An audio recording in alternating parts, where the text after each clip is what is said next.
The night a woman misses a train, her whole life derails. In Gilded Age New York, Tabatha Winslow returns home through a snowstorm, expecting warmth and safety, and instead opens a bedroom door onto the kind of betrayal that shatters not only a marriage, but the very idea of who she is. From that moment, every glance, every whisper, every choice pulls her between the ghosts of her past and a dangerous new promise of freedom and love. Before we begin, tell me in the comments where you're listening from and answer this.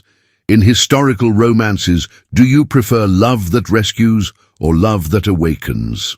New York City, December of the year 1889. The gaslights flickered under the weight of the snowstorm that had descended over Manhattan without warning.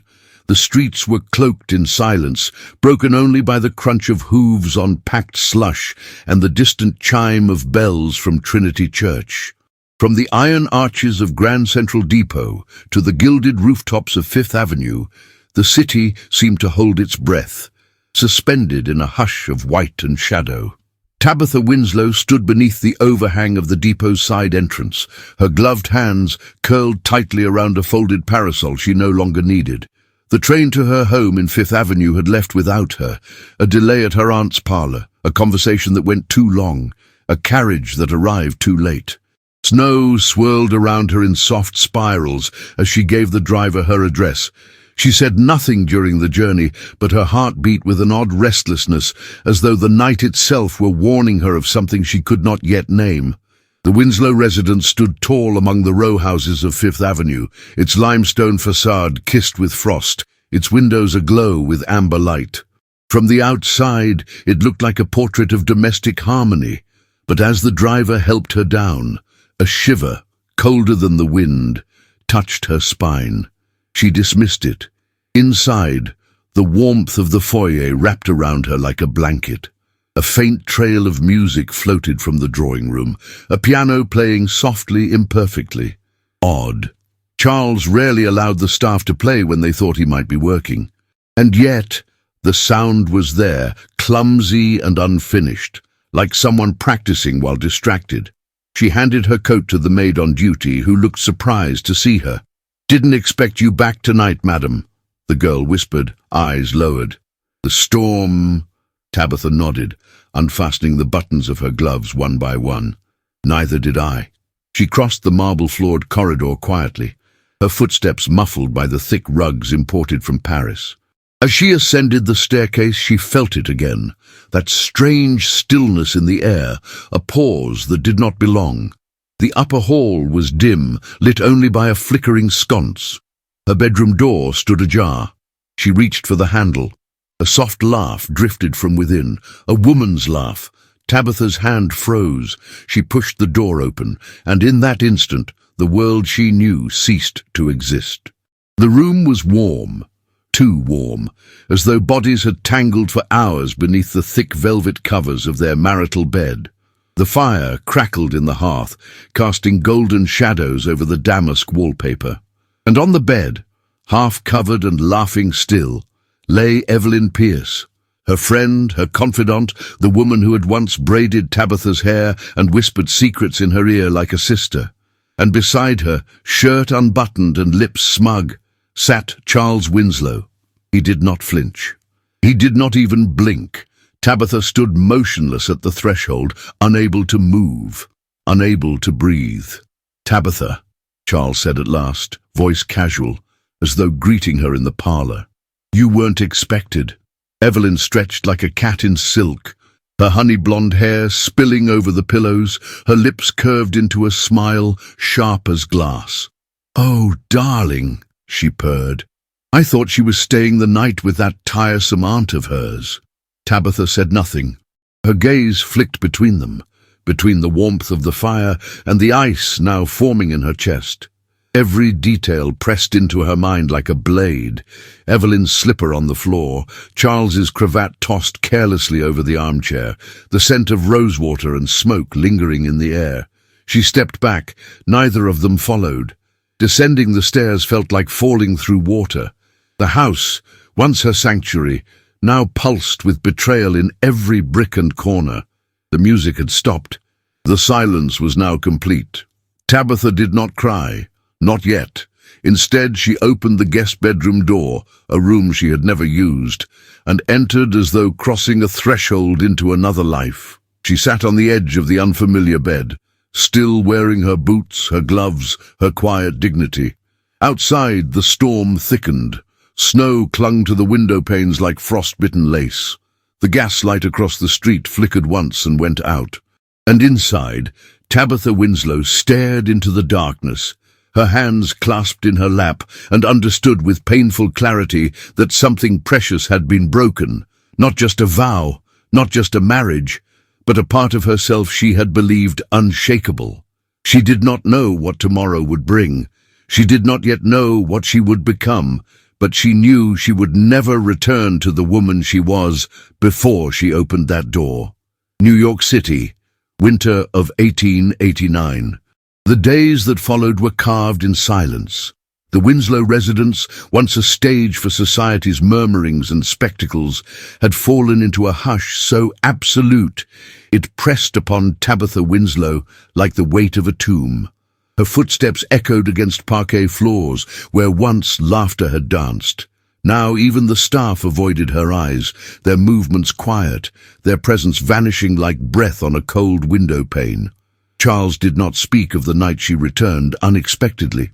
He carried on with the performance of a man aggrieved by domestic inconvenience. He rose at dawn, left his breakfast half-touched, and returned well after dusk, smelling of smoke, whiskey, and unfamiliar perfume. When he did speak, it was with vague condescension or calculated civility, as though she were some house guest who had overstayed her welcome. "You haven't been sleeping," he said one morning without looking at her. "You should see someone. You're beginning to look unwell." Hysterical even, Tabatha made no reply. She merely folded her napkin, set it beside her untouched teacup, and left the room. Inside her, the silence was growing into something larger than grief. It was not numbness. No, numbness implied dullness. This was sharper than sorrow, more refined than rage. It was clarity, bitter and pure. She no longer cried. There were no tears left after the first sleepless night, no room for weeping beneath the tightening corset of restraint she laced over her heart each morning. Grief, she had learned, made a woman pitied. Dignity kept her feared. The invitations dwindled. Her absence from the Winterton ball had not gone unnoticed, and neither had her refusal to attend the Langley musicale or the Randolph luncheon. But even as her name disappeared from the guest lists, her story, or rather the version whispered over tea, spread with relentless fervour. Poor Mrs. Winslow, so delicate lately. "I heard she's suffering from nerves." It's the silence that speaks loudest. Her husband's doing his best, I'm told. She attended the Huntington sisters' tea, despite every instinct screaming for withdrawal. The drawing room was drenched in violet satin and overly sweet perfumes. Ladies fluttered around her like moths around a flame. They feared yet longed to touch. Tabatha stood beside the mantel, her gloved fingers resting lightly on the rim of her teacup. She said little. She watched. In the corner, near the lemon cakes and cut-glass decanters, a pair of debutantes giggled behind fans. "She hasn't been seen since the Langley affair." "Do you think it's true? About Evelyn?" "Oh, darling. When has Evelyn ever entered a room without a scandal trailing behind her?" Their laughter was soft but surgical. Tabatha took another sip of her tea and allowed herself a single, slow breath. She turned away before the heat in her chest could reach her eyes. As she moved toward the bay window, a voice called her name. "Mrs. Winslow." The speaker was tall, older, and cloaked in a velvet shawl the color of dusk. Mrs. Henrietta Langley, widow of Admiral Langley, matriarch of impeccable bloodlines, and a woman who could shatter a reputation with the lift of an eyebrow. Tabatha curtsied faintly. "May I speak with you, my dear?" the woman asked. They moved to a smaller sitting room, draped in forget-me-not blue, where a fire cracked behind an iron grate. "I've known many women, Tabatha," the elder said without preamble, "and I've seen what society does to those who vanish. It forgets them. No scandal needed. No death, just silence. That's all it takes." Tabatha said nothing, but her throat tightened. Henrietta reached out, placing a gloved hand lightly atop hers. "You must not disappear." It was not advice. It was a command, wrapped in velvet. That same afternoon, as she descended the steps of the Huntington home and stepped into the crisp winter air, Tabatha saw him.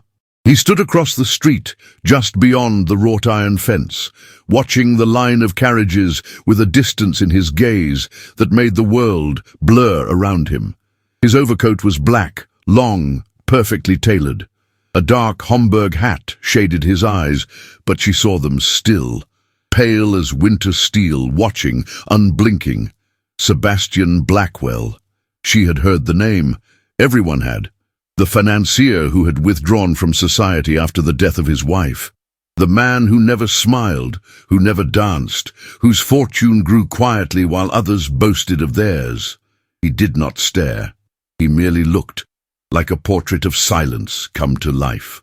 For reasons she could not name, Tabatha's breath caught. Their eyes met, and though it lasted only a moment, it was enough to stir something within her that she had believed frozen. She turned away first. A coachman opened her carriage door. She entered without haste, without faltering. But inside, her heart had shifted. That evening, Charles did not return home. The parlour remained dark, the hearth unlit. She sat alone beneath the chandelier, a single oil lamp casting gold over her embroidery, though her needle barely moved. Her mind wandered back to Mrs. Langley's words, to the murmurings of the debutantes, to the man who had looked at her without expectation, without judgment, without pity. She rose and walked slowly to the music room. It had once been her favourite space, where sunlight painted patterns on the floorboards in spring, where Charles would sometimes sit behind her as she played, his hand on her shoulder. Now it smelled of old paper and neglect. She sat at the piano. Her fingers hovered over the keys, and then she played. Not a song for company, not a melody for show. A private piece, her own. The notes were hesitant at first, fragile as snowflakes, then firmer, clearer. It was not a beautiful tune. It was raw and unfinished, like the ache inside her, and yet in that moment it was hers. She did not know that the maid passing the corridor would pause to listen, or that the butler would dim the lamps just enough to let the music live in the air a little longer. She only knew that for the first time since the storm, she had touched the edge of herself again, and in that quiet exile, she was no longer invisible. She was waiting. The carriages lined the edge of Washington Square like sentinels wrapped in steam and snow. Their wheels hissed on the slush-covered cobblestones, releasing guests in silks and furs into the brilliance of the Langley mansion. Gaslight flickered beneath crystal sconces, casting soft halos over white shoulders and jewel-toned brocades. Inside, music fluttered from the ballroom in sweet, glittering waves, the first waltz of the evening rising with practiced elegance. Tabatha Winslow stood at the top of the wide staircase, one gloved hand resting on the velvet railing. Her breath was steady, but her heart beat like a war drum beneath the champagne silk of her gown. She wore her hair in a softly swept Gibson style, anchored by a pearl comb. A single string of pearls encircled her throat. The bodice of her dress shimmered subtly under the chandeliers, not with excess, but with quiet dignity. She had not intended to attend the soirée, but Mrs.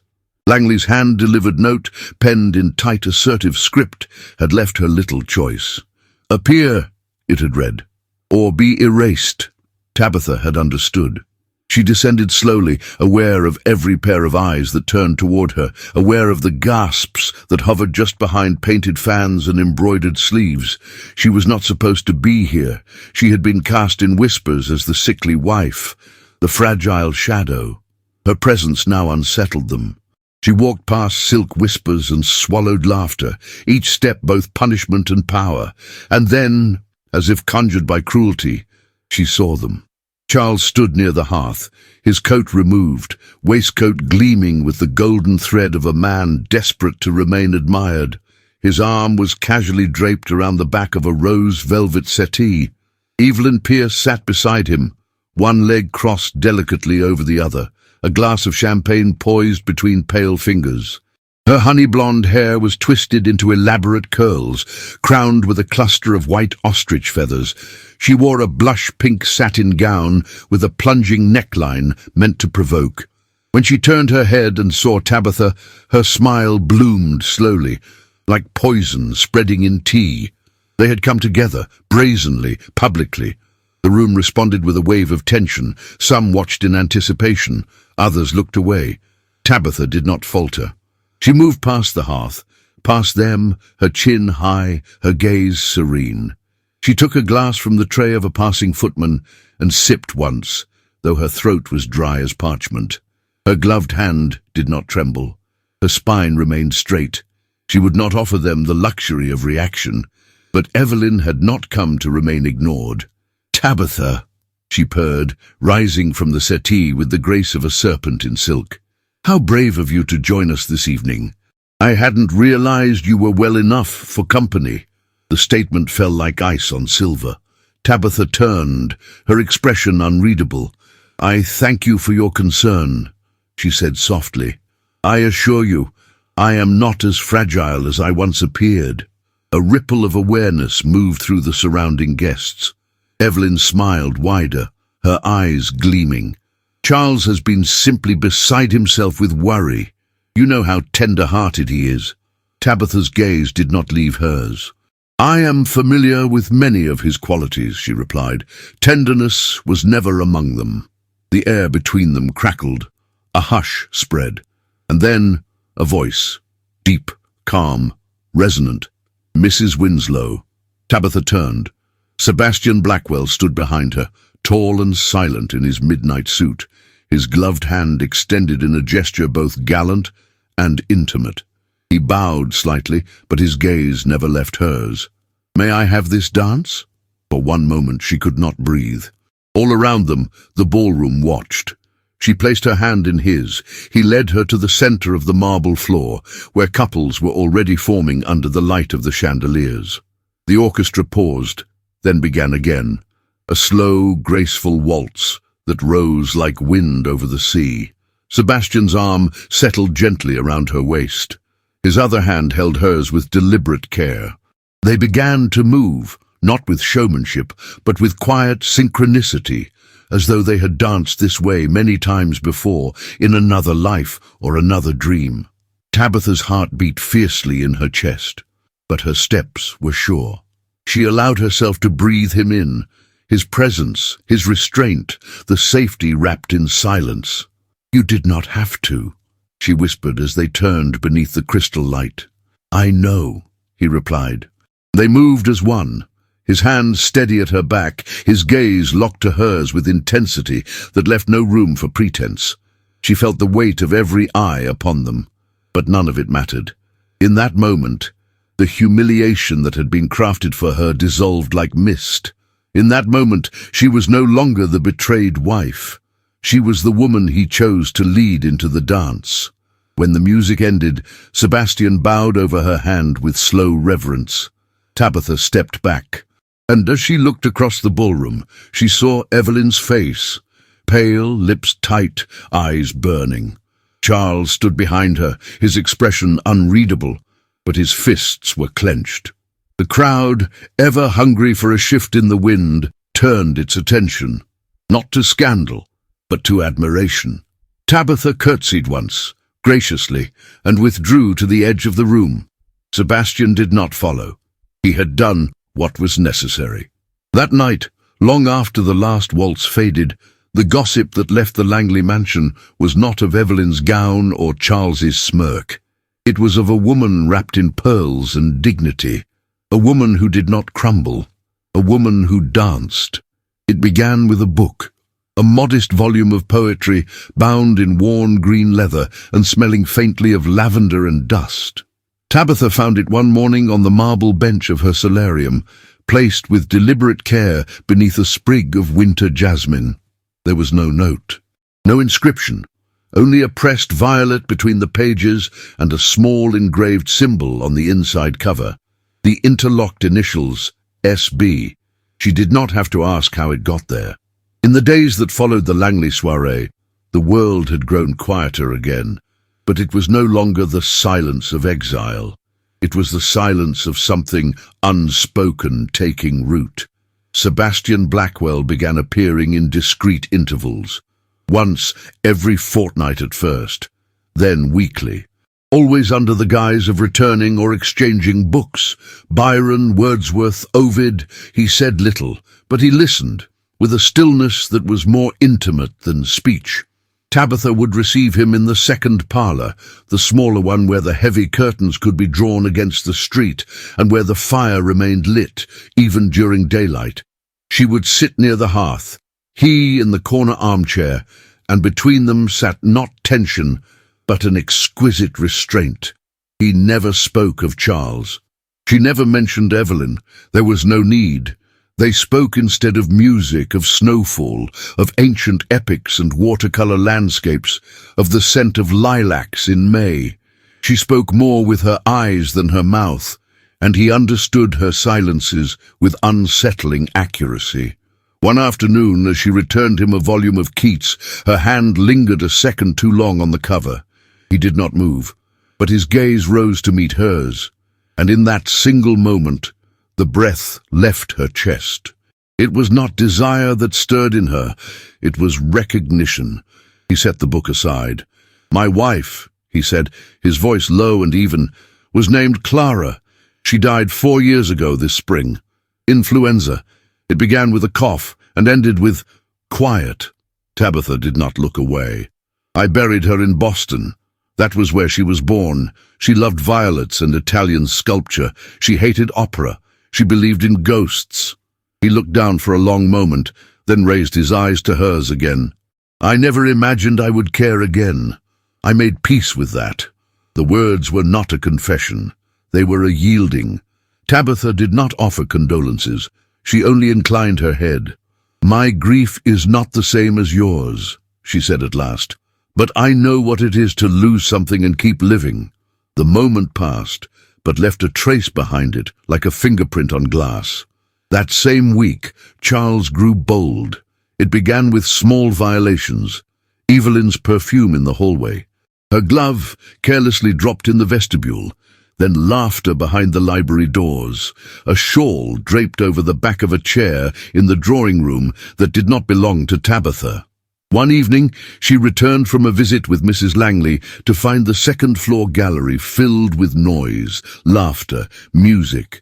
She climbed the stairs slowly. In the sitting room stood Charles, glass in hand, arm wrapped around Evelyn, who perched atop the piano like a courtesan in an operetta. A cluster of lesser acquaintances, men with over-polished shoes and too loud voices, applauded as she sang an off-key verse from a French cabaret. Tabatha paused at the threshold. The door had not even been closed. Charles noticed her first. "Ah, the Queen of Silence arrives," he said, his smile sharp. "Shall we pour her a glass?" Evelyn giggled. Tabatha's voice was calm. "This is not a brothel, Charles." Gasps fluttered like startled birds. He stepped forward, amusement draining from his face. "I've tolerated your coldness, your mood swings, your drama long enough," he hissed under his breath. "But if you think you can continue living under this roof and leeching off my fortune while clutching your little virtue like a shield, you are sorely mistaken." Tabatha's voice remained composed. "Then let us settle it." His eyes narrowed. "I propose a divorce," he said. "You walk away with your dignity. I keep the estate and accounts, and no one needs to suffer public disgrace." She regarded him for a long time, her face unreadable. And then, in the quietest voice imaginable, she replied, "I will not pay to erase what you broke." He stepped closer. "You're clinging to scraps, Tabatha. No one will stand for you." She met his gaze without blinking. "Then I will stand alone." She turned and descended the staircase without a backward glance. That night, the wind howled through the shutters, rattling the windows like ghostly hands.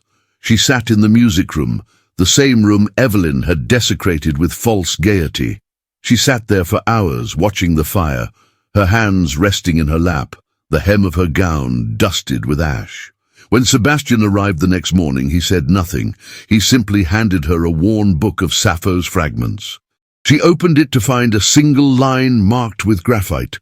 "Someone will remember us, I say, even in another time." She looked up at him. "I do not need protection," she said. "I know," he replied, "but I will not be erased. No one could erase you." She closed the book gently and laid it against her chest. Outside, the city prepared for another snowstorm. Inside, two people sat in a room full of unspoken truths. And though the fire burned low, it was enough. For now.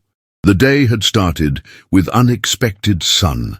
After a string of snow-heavy mornings and frost-bitten afternoons, the light came as a quiet miracle. Gold melting across the stone facades of Fifth Avenue, catching on iron railings and window panes, brushing its warmth along the city's cold edges. But inside the Winslow residence, the light fell differently. It entered like an uninvited guest, cautious, hovering, never quite touching the shadows that lived behind the brocade curtains. Tabatha stood in the solarium, her gloved hands wrapped around a cup of bergamot tea, its perfume rising toward her face like a memory. She wore a high-necked walking gown in soft dove grey, its skirt trimmed in darker velvet, and her hair was pinned in a looser style than usual, strands escaping to frame her cheekbones with an almost girlish softness. The house was quiet, save for the ticking of the tall clock in the hall, the same one that had marked the hours of her loneliness, her clarity, her change. She did not expect Sebastian that day. His visits had followed no pattern, and yet she had begun to sense them before they occurred. In the stillness of her breath, in the particular ache behind her ribs, in the way her fingers hesitated on the page of a book she had already read twice. It was not longing, not exactly. It was presence. And when the butler arrived to announce him, she only nodded. He stepped into the room with the same economy of movement that always defined him. Precise, assured, composed.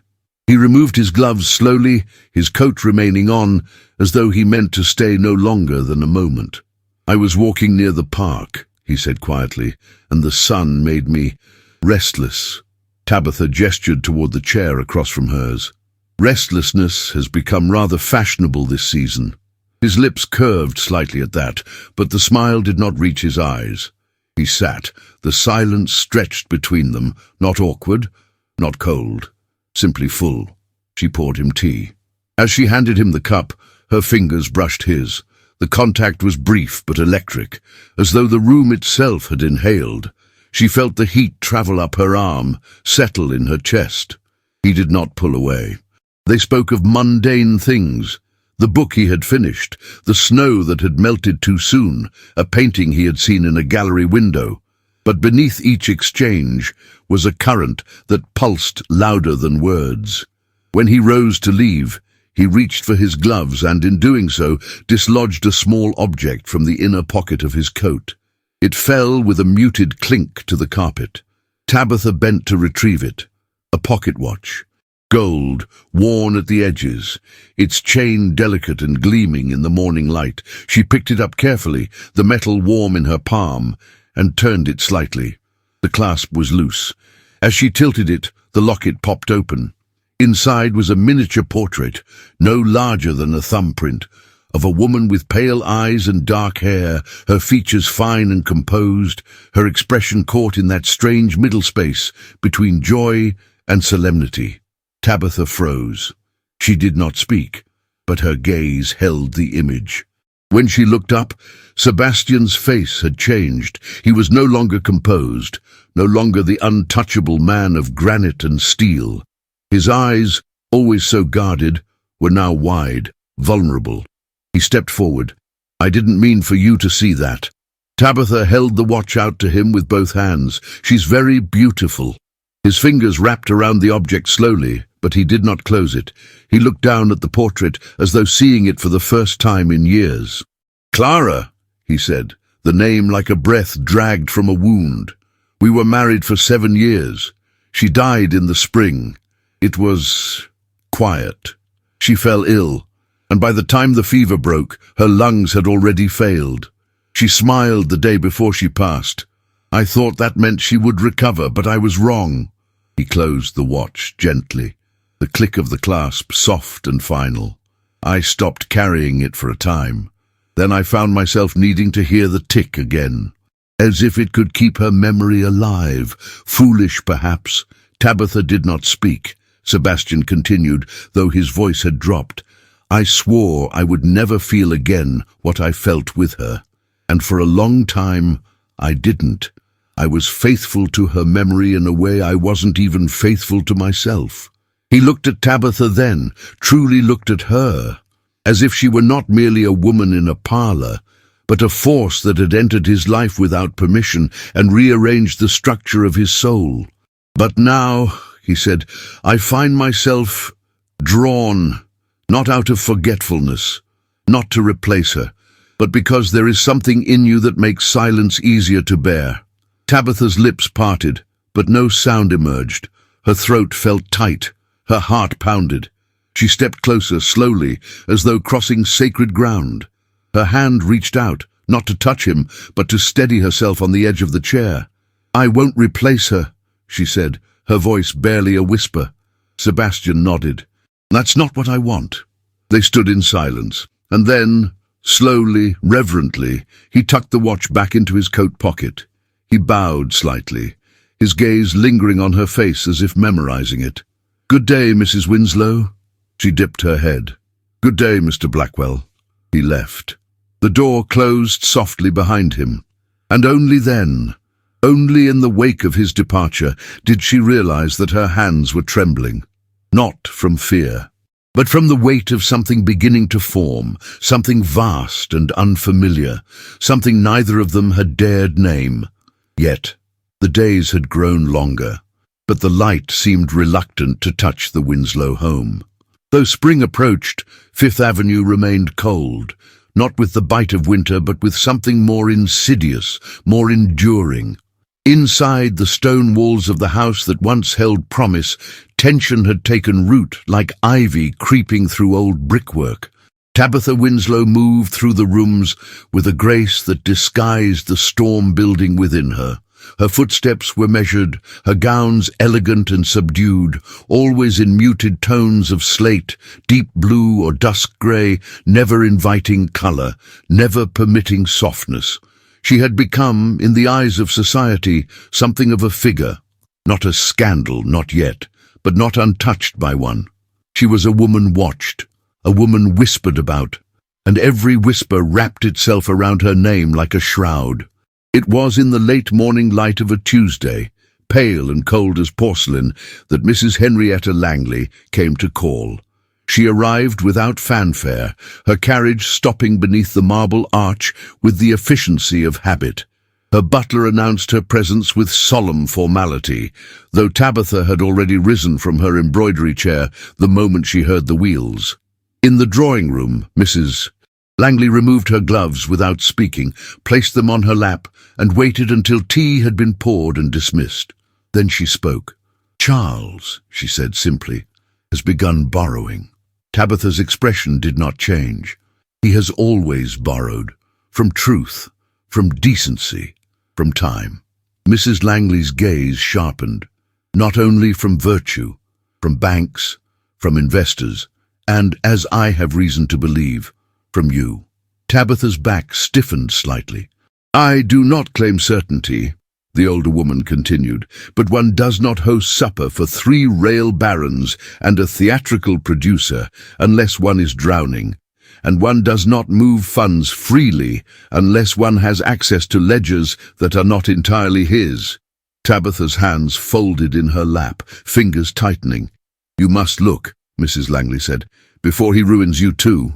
That evening, Tabatha sat at her escritoire beneath the flickering gaslight and stared at her wedding portrait, the only one still hanging in the sitting room. Charles's arm encircled her waist, her face angled upward with a youthful hope that now seemed impossible to remember. She studied her own eyes in the painting and no longer recognized them. The next morning she sent for Mr. Auden, the solicitor her father had once trusted, a man well into his 60s with a stiff collar and a conscience sharpened by decades in court. Under the guise of auditing the estate's expenses, he requested access to the household financial records. Charles was not home when the ledgers were retrieved from the locked cabinet in his study, but Tabatha was. She sat beside Mr. Auden as he turned the pages with gloved hands and a furrowed brow. He said little, but each page seemed to deepen the lines around his mouth. At last he looked up. "You signed none of this?" Tabatha leaned forward. "No." He turned the ledger toward her. On the page were 3 transfers, sizable, all in her name, all bearing her signature. But the handwriting was only a pale mimicry of hers, close enough to pass at a glance, far enough to betray its forgery under scrutiny. Below them, 2 bank drafts carried her initials, and below that, a promissory note for a sum large enough to hollow the estate. Mr. Auden exhaled slowly. "If you wish to pursue this." "I do," she said, and with those 2 words something shifted inside her, something cold and clear and irreversible. When Charles returned that evening, she was waiting in his study. She wore a gown of deep green wool, severe in cut, with jet buttons climbing to her throat. Her hair was pulled back without ornament. Her gloves rested on the desk beside her. He entered with the usual rustle of indifference, but when he saw her posture, her hands folded, her chin high, her eyes steady, he hesitated. "Tabatha, I found the ledgers," she said. He said nothing. "I saw the signatures." Still, silence. "I never imagined you would betray me in ink as well as in flesh." Charles moved to the decanter, poured himself a glass of brandy with the flourish of a man pretending control. "You shouldn't have looked," he said. Tabatha rose slowly and crossed to him. She stopped only when they were a breath apart. "You stole from me." He laughed. "Stole? I borrowed. It's all shared, isn't it? Or is that vow null as well? I never vowed to fund your cowardice." He sipped, shrugged. "You think anyone will care if you cry forgery? The courts will side with me. They always do." Her voice, when it came, was soft, dangerous. "I am not the one who shared a bed with betrayal." His eyes narrowed. "I can make this ugly for you. You already have." For a moment nothing moved between them but air. Then Tabatha stepped back, reclaiming her gloves. "You will return every cent," she said. "You will leave the accounts. And you will not attempt to disgrace me further."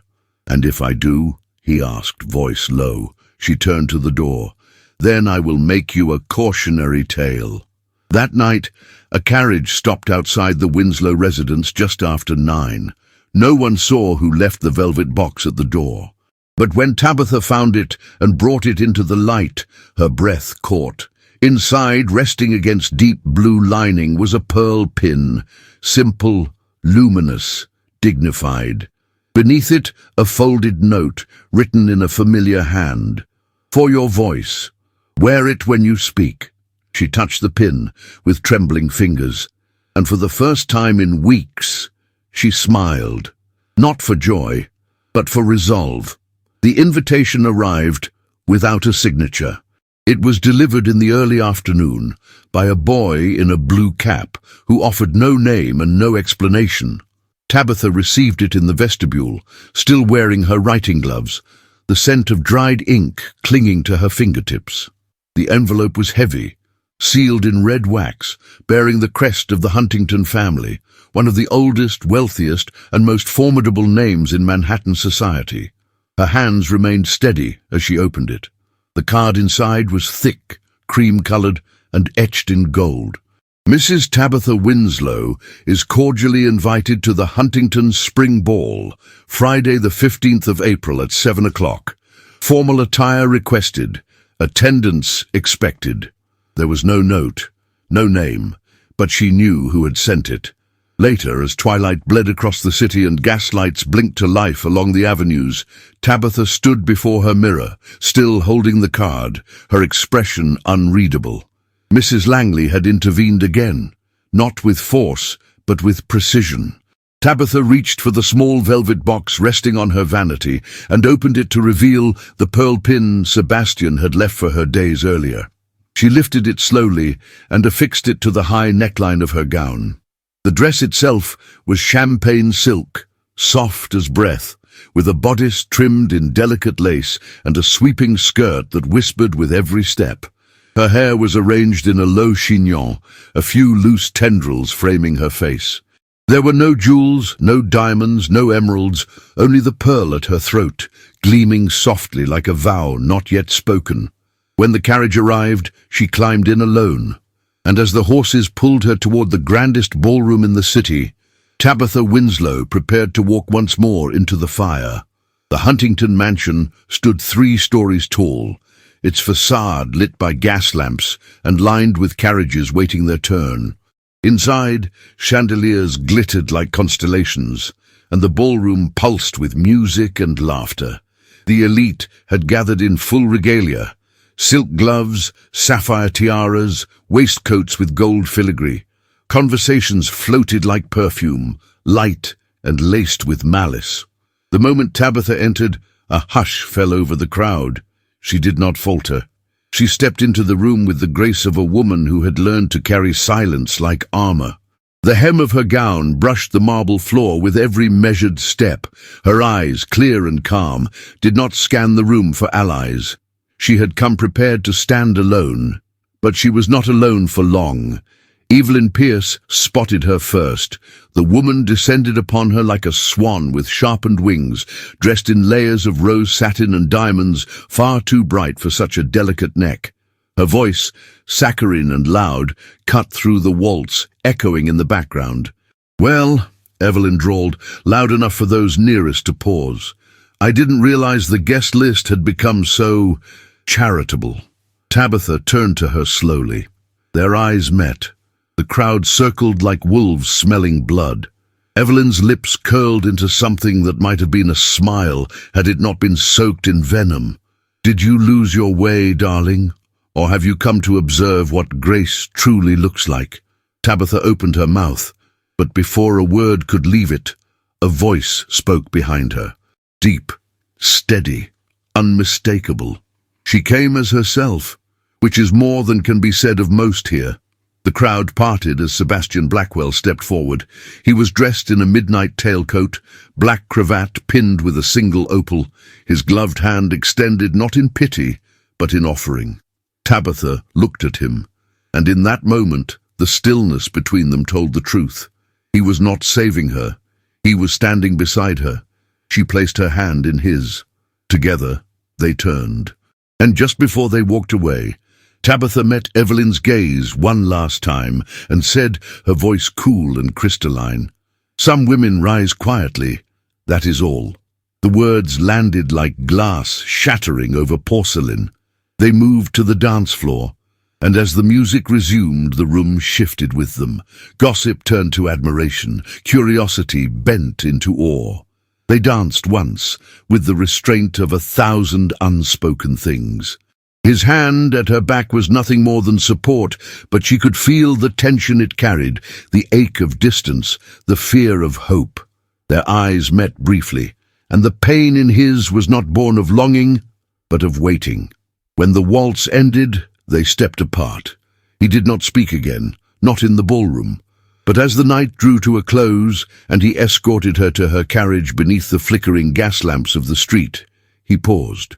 His hand lingered near hers, not touching, but close enough for her skin to feel the heat of his restraint. His voice was low. "When you are ready," he said, "I am here." She did not answer. She did not need to. Her fingers brushed his barely, like a breath against the edge of night, and then she stepped into the carriage, the door closed, and the horse pulled her away. But this time, she did not feel alone. The air had softened. The snow had melted from the streets, leaving cobblestones glistening in the morning light.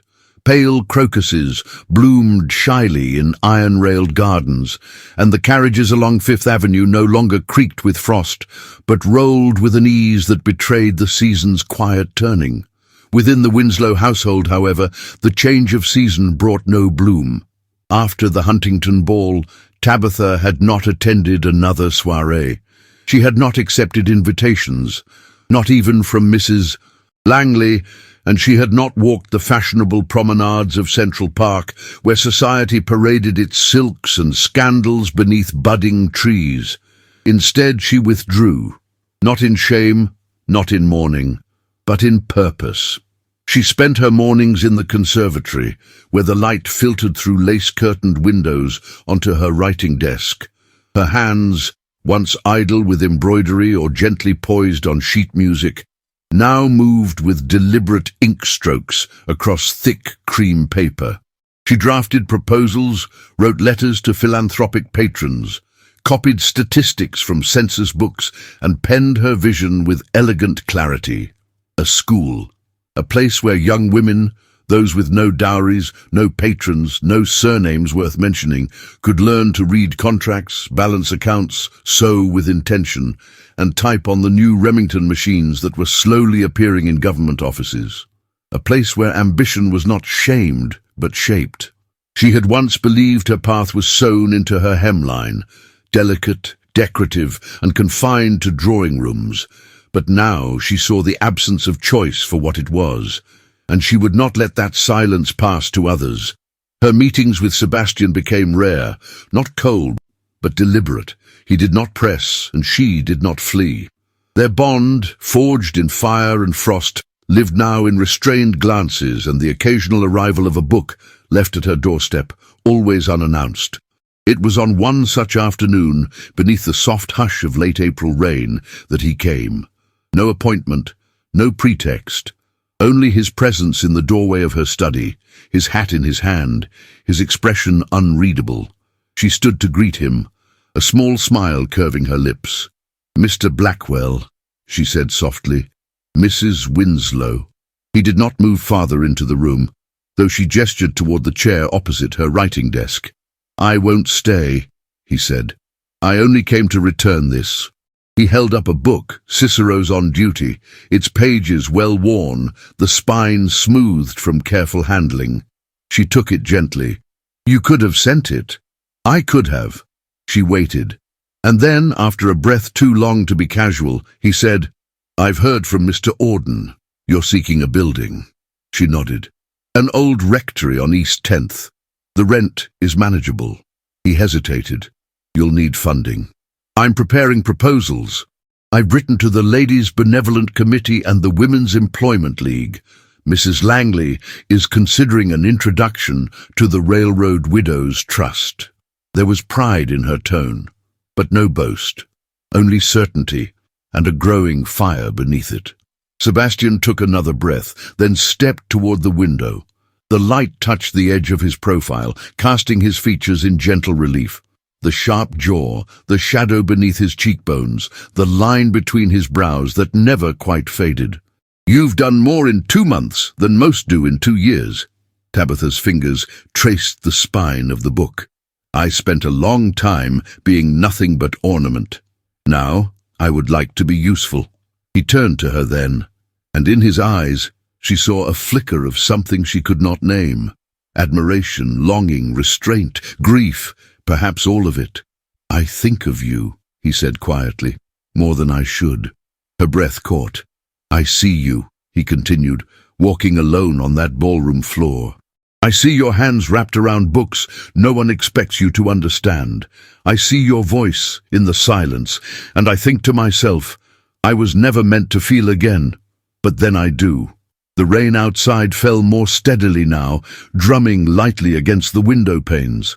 Tabatha rose slowly, her heart thundering beneath her bodice. She crossed to stand beside him, and for a long moment, neither of them moved. Then, with the gentlest of tones, she said, "I must stand before I reach." He looked at her, pain blooming softly in his gaze, not rejection, but recognition. "I know," he said. She reached for his hand, not to hold it, but to brush her fingertips against his knuckles. The touch lasted only a second, but it was a promise, a vow still waiting for its time. He bowed his head and stepped back.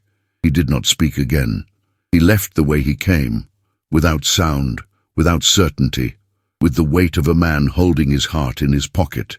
That night, in his study lit only by the amber glow of a single lamp, Sebastian Blackwell opened the drawer that had remained locked for 4 years. Inside lay the portrait of Clara, his late wife, painted in miniature and framed in mother of pearl.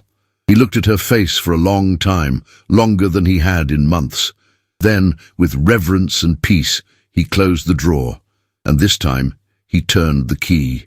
Outside, the rain whispered across the rooftops of New York, washing the city clean. And somewhere, in a quiet room filled with paper and purpose, Tabatha Winslow dipped her pen again in ink and wrote the first sentence of a proposal that would carry her name. Not as a wife, not as a scandal, but as herself. New York, early March of 1889. The streets near Wall Street buzzed with quiet dread, a hum of scandal brewing just beneath the starch of every newspaper collar and silk hat. The snow that once blanketed the city in a deceptive hush had given way to thawing slush, as if the very cobblestones were shedding their illusions. Tabatha Winslow stood by the parlor window of her temporary residence on Gramercy Park South. The fire behind her crackled, its warmth indifferent to the chill gathering in the world outside. In her gloved hands rested the morning edition of the New York Evening Herald. Her name did not appear, not yet, but her husband's did. Winslow and Company under investigation, discrepancies found in ledgers. She read the article twice, not because she doubted its truth, but because it was surreal to see justice, however delayed, finally stretch its fingers toward a man who had, for so long, walked untouched by consequence. Behind her, a soft clatter disturbed the quiet. Mrs. Langley had just returned from her afternoon call. The older woman removed her gloves with practiced dignity and glanced at the paper. So, the reckoning arrives. Her voice was calm but not unkind. Tabatha folded the paper with precise movements. He used my name, my dowry, my trust. And now he must answer for it, Mrs. Langley said. As you once did, but in silence. Tabatha did not reply. She had no desire to gloat. She felt no triumph, only a strange, aching clarity, as if her bones had been carrying a weight she hadn't realized until it was gone. Later that evening, a knock came at the front door. Charles Winslow. He was not the man who had once stood at the altar beside her with a ring of promise. He looked smaller now, his wool coat dusted with melting snow, eyes wild with desperation, as though hoping charm might still purchase salvation. "Tabatha," he said, stepping into the vestibule without waiting for permission. "They're twisting everything. It's not as it seems." She closed the door behind him but did not remove her gloves. "I don't care how it seems, Charles. I care how it is." He flinched. "You know what the press can do, what this will mean for the firm." "For you," she corrected gently, her voice a blade wrapped in velvet. "It means ruin for you." He paced like a man caged. "They're looking into the ledgers, the same ones you insisted on reading." His voice grew accusatory. "You planted this." Tabatha raised her chin. "I uncovered it. There is a difference." He stared at her then, truly seeing her, perhaps for the first time in years. She was no longer the compliant hostess who smiled through dinner parties and kept her pain folded within her skirts. This was a woman sculpted by betrayal, polished by indignity, and made luminous by dignity reclaimed. "Tabatha, please," he murmured. "They'll destroy me. Just say you misunderstood. Say you signed those drafts willingly." She gazed at him for a long moment, then stepped aside and gestured to the door. "You erased me when I was useful. I will not save you now." The silence that followed was suffocating. Charles straightened, something like anger flickering across his features, not at the injustice, but at her refusal to play the game he'd always won. Without another word, he walked out, slamming the door hard enough to rattle the glass. Snowflakes scattered from his shoulders and melted where he'd stood. That night, Tabatha filed for divorce. It was not done in secrecy. She wanted no shadows this time, no whispered rumors behind teacups. The paperwork was delivered to the court by mid-morning. By noon, the society columns trembled with the news. The woman once whispered about with pity was now spoken of with awe. "Mrs. Winslow seeks independence amid scandal," read one headline. In her quiet suite, Tabatha read none of them. Instead, she reviewed the architectural sketches for what would become the Winslow School for Independent Women, her school, her dream.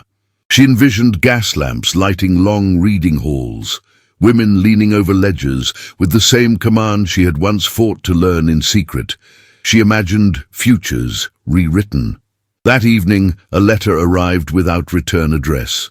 Inside, a newspaper clipping and nothing more. She unfolded it slowly. "Winslow divorce filed," was the headline, and beneath it, in careful, elegant handwriting, "I hope you know you were never invisible to me." There was no signature, but she recognized the ink, the steadiness of it, the restraint. Sebastian Blackwell. She pressed the paper to her chest for a moment, then folded it gently and placed it atop her writing desk. She did not respond, not yet. Across town, in a quiet library lit by oil lamps and flanked by dark oak shelves, Sebastian sat reading the same paper, his expression unreadable, his hand tightening slightly on the edge as he read her name, not as a social ornament, not as a wife, but as a woman reclaiming her narrative. He folded the paper with reverence, as if it were sacred. "I do not know," he whispered into the stillness, "if there is still a place for me in her world." And yet he kept the clipping. Tabatha, meanwhile, stood at the edge of her newly rented garden, modest, wild, with spring peeking through the soil. She looked not at what was gone, but at what might grow. As the gas lamps flickered on along the avenues and the carriages continued to rattle past, the city, like 1,000 watchful eyes, turned toward her, not with scorn, but with the hush that follows when something or someone begins again. And this time, Tabatha Winslow was writing the story herself. The first day of spring arrived with no fanfare, just the subtle shift in the air, the gentlest coaxing of green at the edges of brown. On the corner of Lexington Avenue, where the frost had once claimed every bud with indifference, crocuses now fought their way through the thaw. New York had softened, just slightly. But inside the converted brownstone on East 64th Street, the atmosphere was anything but tentative. The Winslow School for Independent Women opened its doors to the sound of polished shoes across stone steps, the rustle of new books being arranged on tables, and the careful breath of possibility. It had taken months of meticulous planning, months of navigating the fine print of trustees, of convincing benefactors without begging, of taking each indignity thrown by former social acquaintances and transforming it into silent fuel. Tabatha Winslow stood at the front of the assembly room, her posture straight, her dress simple yet deliberate, dove-grey silk trimmed in palest blue. Her hair was pinned in a soft, unfussy chignon, and at her collar sat the pearl pin Sebastian had once given her, no longer a token of encouragement, but now a symbol reclaimed, a voice earned. The seats were filled not with society's wives or heiresses, but with women who had worked in laundries, in sewing rooms, in back offices, where their hands were seen, but their minds ignored. Some wore gloves with mended seams, others had eyes too tired for their age.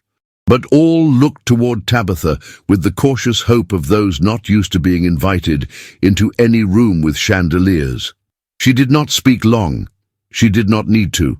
"We were taught to be graceful," she began, her voice clear, each word paced as if she were stitching a hem. "But we were not taught to stand. Let us now teach each other." A pause, as the silence folded over the words like velvet. Then applause, not thunderous, not theatrical, but steady, grateful. A few of the women smiled. One wiped her cheek and pretended she hadn't.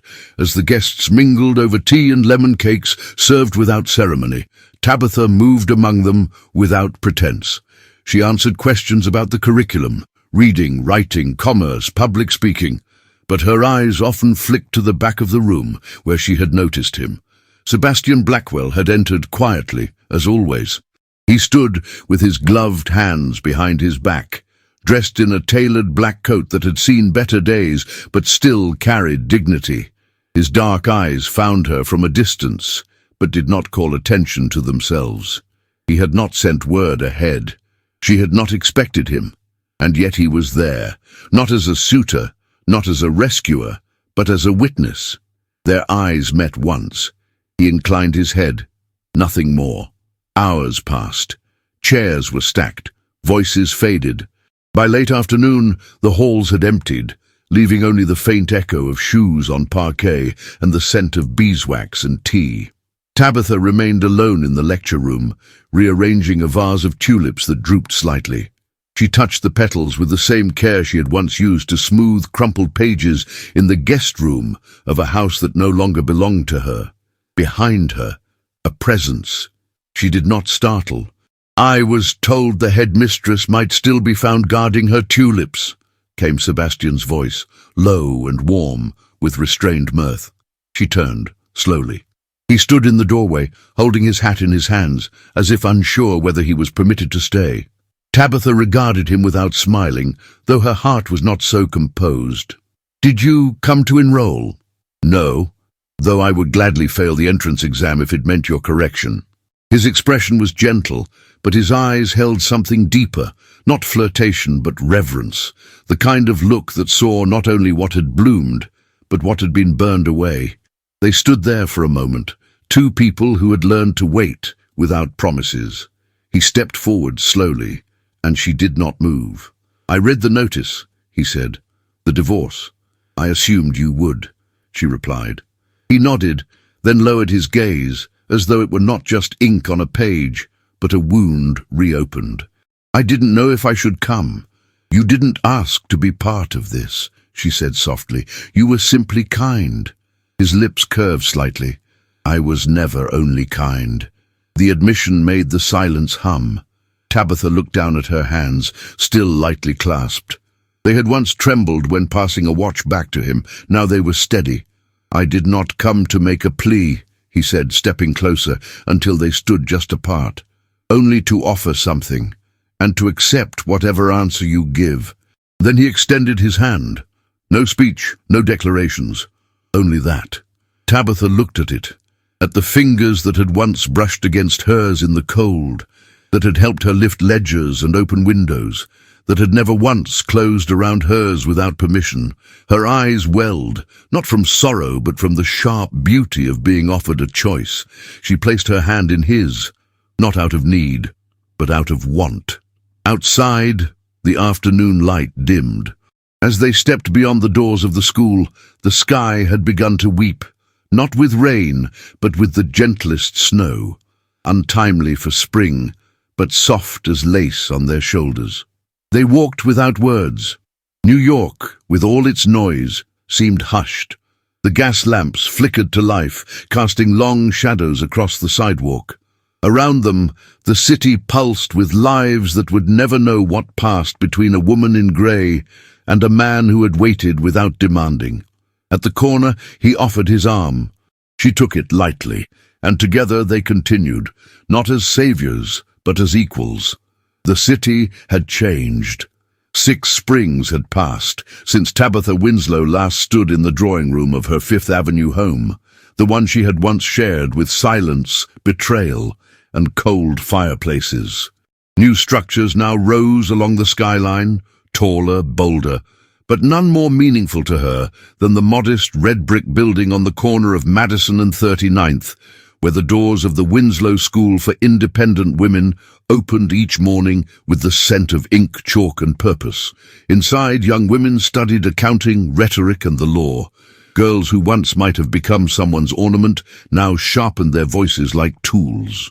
On the first Monday of each month, Tabatha still arrived before dawn to light the front lamps herself, not out of obligation, but reverence. The school had become more than a mission. It was a lighthouse for those who had once, like her, been left in the dark. That morning, as snow began to melt on the steps, she paused to watch a group of students bustle past, their gloves damp and spirits bright. Her reflection in the glass door surprised her. The streaks of silver in her hair had grown bolder, not unbecoming, just honest. Time had not softened her, but it had sculpted her differently, firmer in resolve, gentler in judgment. Behind her, a voice, warm, low, stirred the silence. "You're up before the sun again." She turned. Sebastian. His presence no longer startled her heart. It steadied it. 6 years had not made their bond louder, only deeper. They had not married. There had been no proposal, no declarations. What they shared lived not in ceremony, but in the way his coat was always hung beside hers, in how he knew her silences, in the way he touched her back lightly when she seemed overwhelmed, or left letters on her desk in the middle of the night, signed only with an S and a pressed violet. He stepped beside her now, offering a steaming cup of coffee without speaking. She took it, nodding once, her gloved fingers brushing his, a touch that still meant everything. Elsewhere, the world had moved on. Evelyn Pierce had returned to Philadelphia under her maiden name and was seen occasionally at luncheons hosted by widows too discreet to ask about past scandals. Charles Winslow, disgraced and bankrupt, had vanished from the social record. His portrait quietly removed from several clubhouses, his name omitted from foundation lists. Tabatha did not speak of him, nor did she need to. His absence from her life had become her greatest gift to herself. And Mrs. Langley, dear sharp-tongued Mrs. Langley, had passed the previous winter, her will leaving a generous endowment to the school and a note addressed to Tabatha, written in a firm, unwavering hand. "You stood. I'm proud of you." The city's whispers had quieted over time. What once had been scandal became legacy. Young women now spoke of the Tabatha years, a phrase coined by a columnist in the Evening Tribune, as if they were a season of renewal, and they were. That afternoon, as the sun poured gold across the parquet floor of the school's main hall, Tabatha found herself alone in the assembly room. A student had left behind a book of poems, open to a page that spoke of rebirth and snow. She smiled faintly, remembering the snowstorm that had changed everything, the train she missed, the door she opened too soon, the quiet war she had chosen to win without bloodshed.